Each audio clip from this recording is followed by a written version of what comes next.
사사기 13장 1절부터 7절까지 한 절씩 교독하겠습니다. 이스라엘 자손이 다시 여호와의 목전에 악을 행하였으므로 여호와께서 그들을 40년 동안 블레셋 사람의 손에 넘겨주시니라. 소라 땅에 단 지파의 가족 중에 마노아라 이름하는 자가 있더라. 그의 아내가 임신하지 못하므로 출산하지 못하더니 여호와의 사자가 그 여인에게 나타나서 그에게 이르시되 보라, 내가 본래 임신하지 못하므로 출산하지 못하였으나 이제 임신하여 아들을 낳으리니 그러므로 너는 삼과 포도주와 독주를 마시지 말며 어떤 부정한 것도 먹지 말지니라. 보라, 내가 임신하여 아들을 낳으리니 그의 머리 위에 삭도를 대지 말라. 이 아이는 태에서 나옴으로부터 하나님께 바쳐진 나실인이 됨이라. 그가 블레셋 사람의 손에서 이스라엘을 구원하기 시작하리라 하시니 이에 그 여인이 가서 그 남편에게 말하여 이르되 하나님의 사람이 내게 오셨는데 그의 모습이 하나님의 사자의 용모 같아서 심히 두려움으로 어디서부터 왔는지를 내가 묻지 못하였고 그도 자기 이름을 내게 이르지 아니하였으며 함께 읽습니다. 그가 내게 이르기를 보라, 내가 임신하여 아들을 낳으리니 이제 포도주와 독주를 마시지 말며 어떤 부정한 것도 먹지 말라. 이 아이는 태에서부터 그가 죽는 날까지 하나님께 바쳐진 나실인이 됨이다 하더이다 하니라. 아멘. 사사기 13장에는 마지막 사사인 삼손의 이야기가 시작됩니다. 삼손의 등장은 다른 사사들과 확연한 차이가 있습니다. 이전까지는 이스라엘 백성이 이방 민족의 압제를 받을 때에 여호와께 부르짖었고 여호와께서 그 부르짖음을 들으시고 그들을 구원하기 위해 사사를 세우셨습니다. 그런데 1절 말씀에 보니 이스라엘 백성이 악을 행한 건 그대로 나옵니다. 그리고 40년 동안 블레셋의 손에 넘겨져서 고통받는 것도 나옵니다. 그런데 더 이상 나오지 않습니다. 뭐가 빠졌는고 하니 이스라엘 백성이 부러지졌다는 말이 쏙 빠져 있습니다. 왜 이스라엘이 고통당하면서도 부러지지 않았는가 하면 40년 동안 블레셋의 압제를 받고 살면서도 크게 불편함을 느끼지 못했기 때문입니다. 블레셋의 다스림을 받는 게 불편하지 않다는 말은 블레셋 사람들과 완전히 동화되었다는 뜻입니다. 고통은 하나님의 확성기입니다. 그냥 조근조근 하나님의 말씀을 들을 때에는 잘 깨닫지 못하기 때문에 하나님은 고통을 통해서 우리에게 크게 말씀하십니다. 그런데 40년 동안이나 고통을 당했는데도 불구하고 불편함과 아픔을 느끼지 못할 정도로 영적인 상태가 무뎌졌습니다. 이런 이스라엘 백성의 상황을 나병에 걸렸다고 표현할 수 있습니다. 나병의 증상은 고통을 느끼지 못하는 것입니다.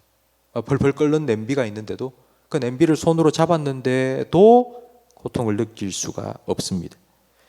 성도 여러분, 우리가 살아가면서 아픔을 느끼고 고통을 느끼는 것은 은혜입니다. 그래야지 손이 녹아내리지 않습니다. 그러나 그 이전에 더 큰 은혜가 있는데 그건 바로 말씀을 들으면서 영혼의 아픔을 느끼는 것입니다.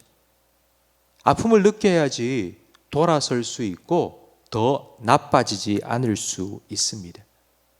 이런 영적인 민감함을 우리 모든 성도님들이 잘 지켜나가기를 간절히 바랍니다. 사사시대 마지막에 이스라엘 백성들은 하나님의 징계를 받으면서도 아무런 반응을 보이지 않았습니다. 그러니까 운짐이 단 쪽은 하나님이십니다.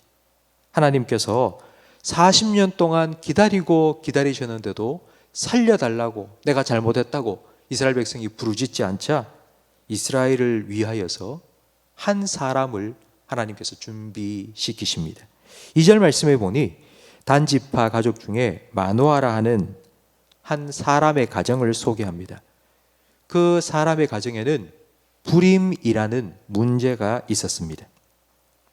불임이라는 말은 자녀를 낳지 못해서 대가 끊어질 위기에 처해 있다는 뜻입니다. 그러니까 이스라엘의 상황을 바로 이 마노아의 가정이 대변하고 있습니다. 하나님께서는 이 가정을 회복시키시는 모습을 보여주심으로 이스라엘도 회복시키실 것이라는 것을 보여주시기 원하셨습니다. 여호와의 사자가 마노아의 아내에게 나타나서 아들을 낳을 것이다. 그리고 그가 장차 블레셋으로부터 이스라엘을 구원할 구원자가 될 것이라고 말씀하셨습니다. 그리고는 한 가지 당부를 했는데 임신 기간 동안은 절대로 술은 입에도 대지 말고 부정한 것은 먹지도 말라는 것입니다. 왜냐하면 그 아이는 하나님께서 주신 아이고 하나님께 바쳐진 아이이기 때문입니다. 그러니 이 아이를 태에 품고 있는 동안은 하나님의 소유인 이 아이를 거룩하게 잘 지켜나가라고 술도 입에 대지 말고 부정한 것도 먹지 말라는 명령을 주신 것입니다. 요즘 젊은 엄마들은 태교에 무척 신경을 많이 씁니다. 아이를 임신하고 나면 좋은 것 보려고 하고 좋은 것만 들으려고 합니다. 자기가 임신 전에 그렇게 좋아했던 커피나 아니면 탄산음료 같은 것 입에도 대지 않습니다. 다 아이의 건강을 위한 것입니다. 오늘 본문에 나온 마노아의 아내도 하나님께서 이렇게 태교를 시키신 것입니다. 이제 새 생명 탄생을 준비하는 마노아의 가정에 참 많은 변화가 생겨났을 겁니다. 그러니까 먹는 것, 마시는 것 하나까지도 다 고르고 골라서 거룩하게 살려고 새 생명에 초점을 맞추었을 것입니다. 이전에 즐기던 모든 것 다 멀리하고 하나님 주신 새 생명을 맞이할 준비를 아마 하면서 많은 변화가 그 가정에 일어났을 것입니다. 성도 여러분, 우리 그리스도인에게도 하나님 주신 새 생명이 있습니다. 하나님께서는 우리에게 새 생명을 주셨습니다. 아담을 창조하시고 흙으로 빚어서 창조하시고는 그 코에 생기를 불어넣어 사람이 되게 하신 것처럼 우리에게는 성령을 주셔서 그리스도인으로 새 생명을 가지고 살아가게 하셨습니다. 성령께서는 우리 안에서 그 새 생명의 거룩한 삶을 살아갈 수 있도록 계속하여 우리를 도와주십니다. 이런 새 생명의 삶을 우리가 앞서 부른 찬송가 436장은 잘 묘사하고 있습니다. 나 이제 주님의 새 생명을 얻은 몸, 옛 것은 지나고 새 사람 되었고 이전에 좋던 것 이제는 값없다. 좋아하고 즐기던 것 이제는 다 버렸다고 우리는 찬양했습니다. 이런 거룩한 변화가 하나님의 구원과 하나님 역사의 시작입니다. 성도 여러분, 하나님 주신 생명으로 인해서 마노아와 그의 아내와 그 가정에 일어난 변화가 저와 여러분의 삶 속에도 일어나기를 축원합니다. 성령의 도우심을 힘입어서 새로운 변화와 새 생명의 역사가 여러분 평생에 끊임없이 지속적으로 계속되기를 주님의 이름으로 축원합니다.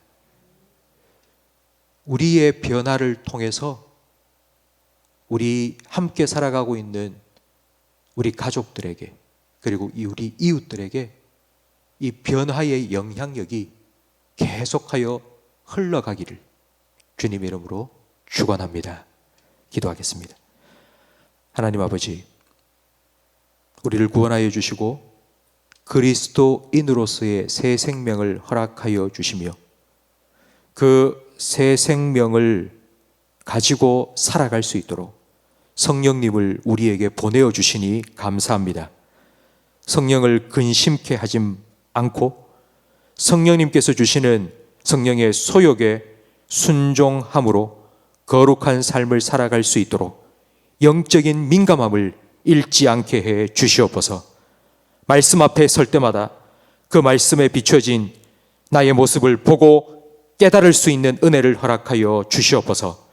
오늘 주일 우리 모든 성도들이 아버지 앞에 나와 함께 예배할 때에 주님께서 찾아오시고 우리 모든 성도들을 만나주시고 영적인 회복과 생각과 생활의 거룩한 변화가 지속적으로 일어날 수 있도록 은혜 베풀어 주시옵소서. 예수님 이름으로 기도합니다. 아멘.